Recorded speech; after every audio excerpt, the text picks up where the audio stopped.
ಮುಖ್ಯಮಂತ್ರಿಗಳು ಒಬ್ಬ ಹಿರಿಯ ರಾಜಕಾರಣಿ ಅವರು ಕಳೆದ 2.5 ವರ್ಷ ಒಂದೇ ಸ್ಲೋಗನ್ ಹೇಳ್ತಾರೆ, ನಾನು 5 ವರ್ಷ ಪೂರ್ಣ ಮಾಡ್ತೀನಿ, 5 ವರ್ಷ ಪೂರ್ಣ ಮಾಡ್ತೀನಿ. ಅವ್ರು ಎಷ್ಟು ಸತಿ 5 ವರ್ಷ ಪೂರ್ಣ ಮಾಡ್ತೀನಿ ಅಂತಾರೆ ಅಷ್ಟು ಜನರಿಗೆ ಸಂಶಯ ಬರ್ತದೆ. ಅವ್ರು ಹೇಳೋ ಅವಶ್ಯಕತೆ ಇಲ್ಲ ಡೈಲಿ. ಮತ್ತೆ ಇನ್ನೊಂದು ಮಾತನ್ನ ಅವರು ಮೊನ್ನೆ ದಿಲ್ಲಿಯಲ್ಲಿ ಹೇಳಿದ್ದಾರೆ, ಈ ಒಪ್ಪಂದ ಆಗಿಲ್ಲ ಅನ್ನುವಂಥ ಮಾತನ್ನು ಹೇಳಿದ್ದಾರೆ. ಇದು ಒಪ್ಪಂದ ಆಗಿತ್ತು ಇಲ್ಲೋ ಅನ್ನೋದು ನಮಗೆ ಗೊತ್ತಿಲ್ಲ.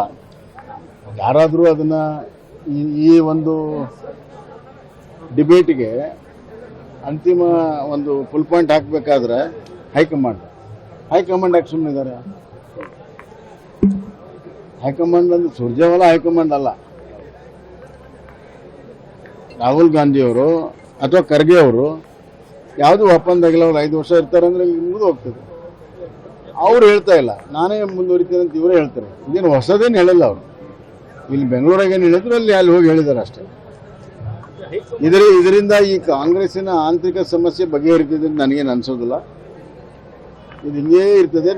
ನಮಗೆ ಕಾಡ್ತಿರುವಂಥ ಪ್ರಶ್ನೆ, ಅವ್ರು ಯಾರಾದರೂ ಮುಖ್ಯಮಂತ್ರಿ ಮುಂದುವರಿಲಿ, ಇನ್ನೊಬ್ಬರಾಗಲಿ, ನಮ್ಮ ಸಮಸ್ಯೆ ಇಲ್ಲ.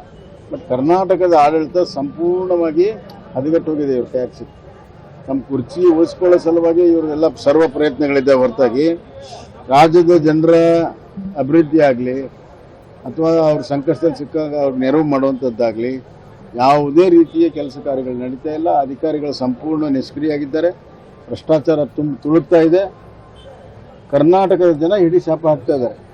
ಒಂದು ಸ್ಥಿರವಾದ ಸರ್ಕಾರ ಕೊಡುವಷ್ಟು ಮೆಜಾರಿಟಿ ಕೊಟ್ಟರೂ ಕೂಡ ಇವರೊಂದು ಸ್ಥಿರವಾದ ಸರ್ಕಾರ ಕೊಡೋಕ್ಕಾಗಿಲ್ಲ ಅನ್ನುವಂಥದ್ದು ಜನರ ಕೊರಗಿದೆ. ಸಮಯನೇ ಇಲ್ಲ. ತಮ್ಮ ಕುರ್ಚಿ ಉಳಿಸ್ಕೊಳ್ಳೋ ಸಲುವಾಗಿ ಅವ್ರು ಏನು ಗುದ್ದಾಟ ಮಾಡ್ತಾ ಇದ್ದಾರೆ. ಅವ್ರಿಗೆ ಸಮಯನೇ ಇಲ್ಲ. ಜನರ ಬಗ್ಗೆ ಕಾಳಜಿನೇ ಇಲ್ಲ. ನಾವು 136 ಬಂದಿದೆ ಅನ್ನುವಂಥ ಒಂದು ಸೊಕ್ಕಿನಿಂದ ಇವತ್ತು ಆಡಳಿತ ಮಾಡ್ತಾ ಇದ್ದಾರೆ. ಅಧಿಕಾರಿಗಳ ಮೇಲೆ ಹಿಡ್ತಾ ಹೋಗಿದೆ. ಕಾನೂನು ಸುವ್ಯವಸ್ಥೆ ಸಂಪೂರ್ಣ ಕೆಟ್ಟು ಹೋಗಿದೆ. ಎಲ್ಲ ಕಡೆ ಸಮಸ್ಯೆಗಳು ಉದ್ಭವ ಆಗಿದೆ. ಹೆಲ್ತ್ ಸಮಸ್ಯೆ ಆಗಿದೆ. ಎಜುಕೇಷನ್ ಸಂಪೂರ್ಣವಾಗಿ ನಿಷ್ಕ್ರಿಯ ಆಗಿದೆ. ನೀವು ನೋಡ್ತೀರಾ, ಒಂದಿಲ್ಲ ಒಂದು ದಿವಸ ಒಂದು ಅವಾಂತರಗಳು ಬರ್ತಾರೆ.